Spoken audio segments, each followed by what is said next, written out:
Get ready for the countdown. 10, 9, 8, 7, 6, 5, 4, 3, 2, 1, 0.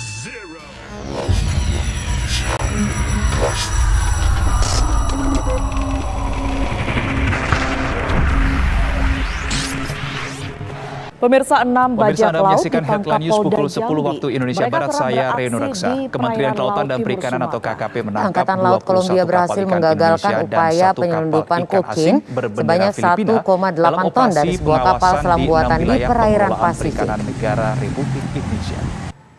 Kita ke kabar TNI lainnya, Angkatan pemirsa. Laut Polda berhasil Sumatera menangkap Utara kapal menggagalkan tangkut penyelundupan berbendera sabu Malaysia seberat yang 30 kg dan 8.000 butir pil Dubai ekstasi Malaysia asal yang negeri tidak jiran memiliki dokumen Malaysia. perizinan ekspor barang yang sah. Penyelundupan sabu tersebut diketahui melalui jalur perairan TNI Angkatan Asahan Laut dengan berhasil menggunakan menangkap kapal kapal ikan. takbot TB Jalur Ever tersebut Sunrise memang dan kerap tongkang digunakan TK kurir Ever Carrier narkoba di untuk perairan membawa sabu utara asal Pulau Malaysia Bekalis, menuju Provinsi ke Dah. Riau pada hari Minggu lalu.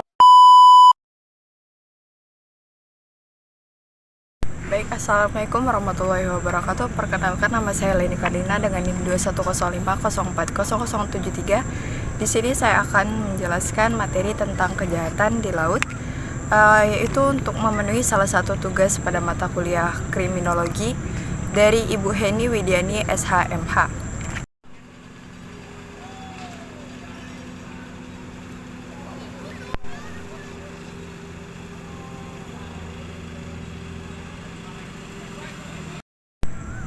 Baik, kejahatan maritim adalah istilah yang masih cukup asing di telinga masyarakat Indonesia. Istilah tersebut menjelaskan tentang tindak pidana di atas laut yang dilakukan oleh kapal perikanan, baik berbendera asing maupun Indonesia. Tindak pidana laut memiliki kekhususan tersendiri. Kekhususan itu dapat terjadi di seluruh unsur tindak pidana, yaitu unsur subjek, kesalahan bersifat melawan hukum, bertentangan dengan undang-undang, juga unsur lainnya yaitu tempat, waktu, serta keadaan lainnya. Nah, keamanan dan keselamatan bagi pekerja yang beraktivitas di laut sampai sekarang masih terus menjadi PR yang belum terselesaikan oleh pemerintah Indonesia. Nah, tugas tersebut harus diselesaikan karena kejahatan di atas laut masih terus terjadi dan belum bisa dihentikan sampai dengan sekarang. Akibat masih maraknya tindak pidana kejahatan tersebut, laut Indonesia dari waktu ke waktu menjadi semakin rawan. Nah, kondisi tersebut harus segera diatasi oleh pemerintah agar seluruh kegiatan yang dilaksanakan di atas laut bisa dilaksanakan tanpa ada rasa kekhawatiran. Nah, untuk operasional pengawasan dan penjagaan di wilayah laut Nusantara. Namun juga bagaimana komitmen pemerintah Indonesia untuk memperbaiki dan mencegah terjadi di perairan Indonesia lagi.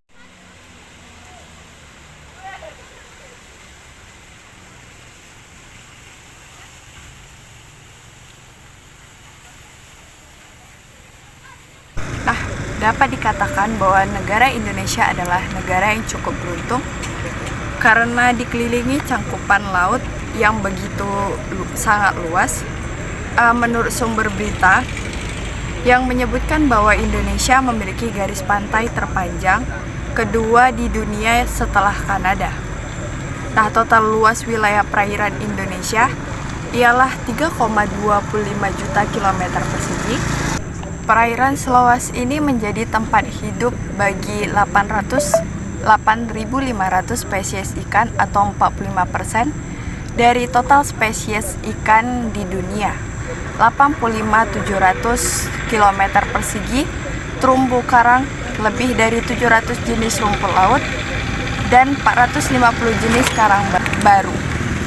Nah, tidak heran jika luas wilayah laut yang dimiliki Indonesia dan kekayaan alam laut yang melimpah di Indonesia menjadi salah satu sumber pendapatan terbesar negara. Apabila laut Indonesia dikelola dengan tepat, maka tidak menutup kemungkinan bahwa Indonesia dapat menjadi negara maju, mengingat bentuk negara Indonesia adalah negara kepulauan, yang mana salah satu mata pencarian penduduk Indonesia adalah sebagai nelayan, dengan total mencapai kurang lebih juta nelayan. Artinya, laut di Indonesia mempunyai potensi besar bila dapat dimanfaatkan dengan baik. Ada berbagai jenis pemanfaatan laut yang dapat dilakukan, terutama terkait dengan sektor perekonomian Indonesia seperti perikanan tangkap dan budaya, pariwisata, transportasi laut, sumber daya alam, pertambangan dan energi, dan masih banyak pemanfaatan lain yang dapat dilakukan.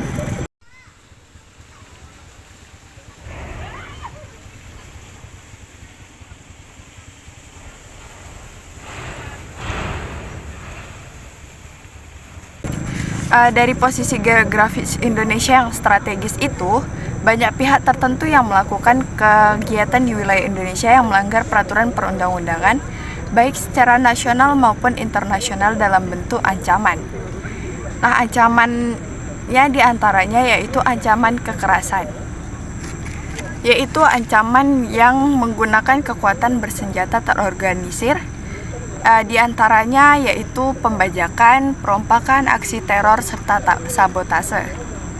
Kemudian ancaman terhadap sumber daya laut yang berupa pencemaran dan perusakan terhadap ekosistem laut dan konflik pengelolaan sumber daya laut, dan diikuti dengan penggelaran kekuatan militer. Kemudian ancaman pelanggaran hukum, yaitu tidak dipatuhinya hukum nasional maupun internasional yang berlaku di perairan.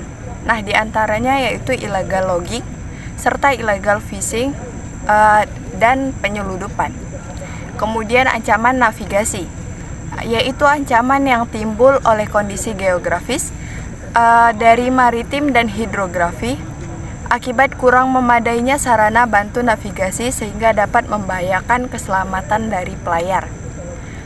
Nah, dari posisi geografis Indonesia yang strategis ini, maka ada pula jenis tindak pidana laut yang sering terjadi di Indonesia, yaitu diantaranya adalah pembajakan di laut yang sudah termasuk dalam kejahatan internasional. Kemudian penyeludupan, yaitu diantaranya adalah penyeludupan lobster, penyeludupan bahan bakar minyak atau BBM, serta penyeludupan narkotika dan obat-obatan terlarang atau narkoba. Kemudian tindak pidana pelayaran yang biasa sering terjadi di wilayah Indonesia, masuknya kapal berbendera asing tanpa adanya surat izin yang jelas. Kemudian tindak pidana pencemaran laut yang dampaknya dapat mengancam kelangsungan hidup bumi, seperti rusaknya ekosistem dan biota laut. Kemudian tindak pidana cagar budaya di laut yang dapat merusak habitat. Kemudian tindak pidana terhadap pengelolaan wilayah pesisir dan pulau-pulau kecil, serta tindak pidana perikanan yang sering terjadi, yaitu melakukan penangkapan ikan dengan cara ilegal yang dapat merusak ekosistem laut.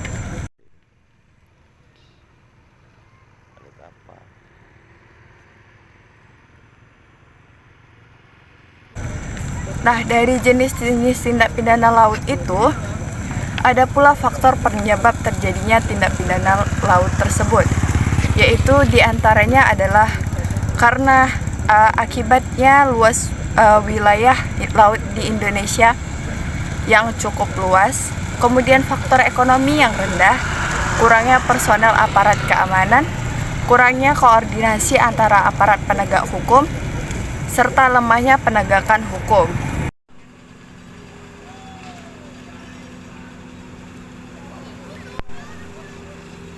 Nah, ditinjau dari aspek kriminologi, ada 3 aliran yang digunakan untuk mengetahui bagaimana cara mencegah kejahatan maritim, yaitu melalui kriminologi positif, kriminologi kritis, serta kriminologi klasik.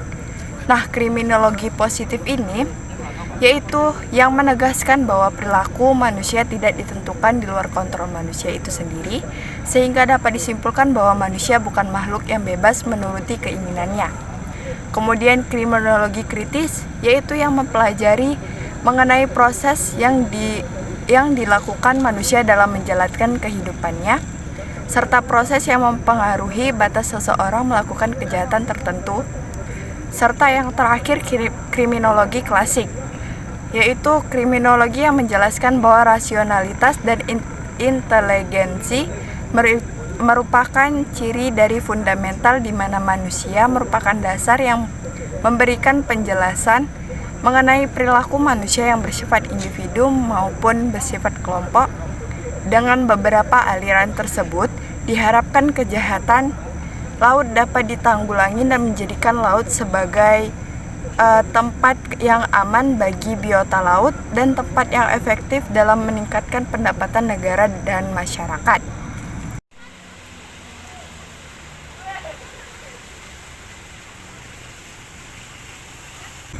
Nah, upaya-upaya apa saja sih yang dapat dilakukan untuk meminimalisir kasus kejahatan di laut?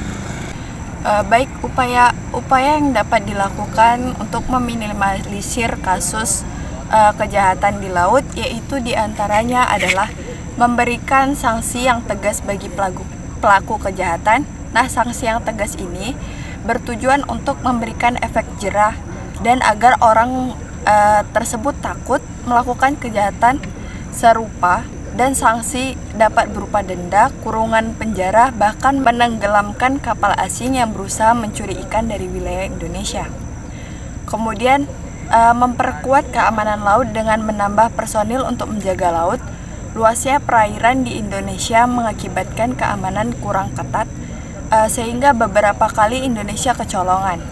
Nah, oleh karena itu, untuk mencegah terjadinya kejahatan, yaitu adalah dengan memperketat keamanan laut yang diperketat para penjaga seperti TNI AL dan KPLP juga harus memiliki integritas yang tinggi dan bermartabat.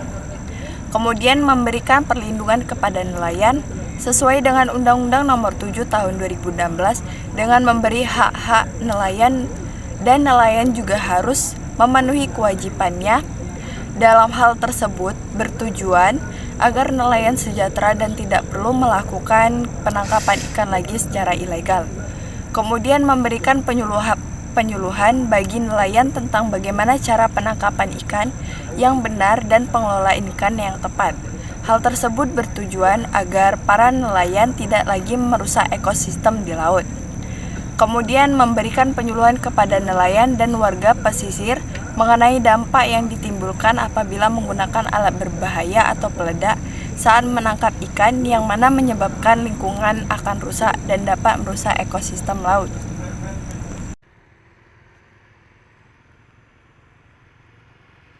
Baik, segitu saja pemaparan materi dari saya. Bila ada kesalahan, saya mohon maaf. Assalamualaikum warahmatullahi wabarakatuh.